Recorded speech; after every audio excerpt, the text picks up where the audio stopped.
శ్రీమాత్రే నమః.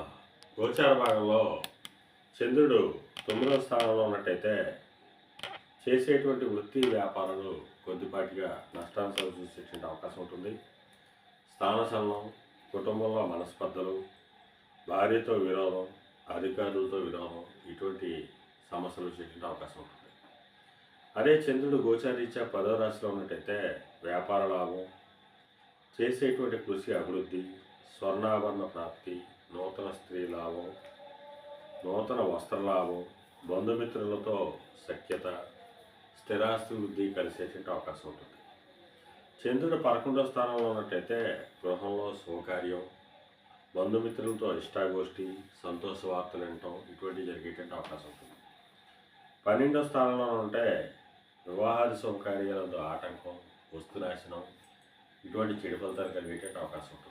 శ్రీమాత్రే నమః.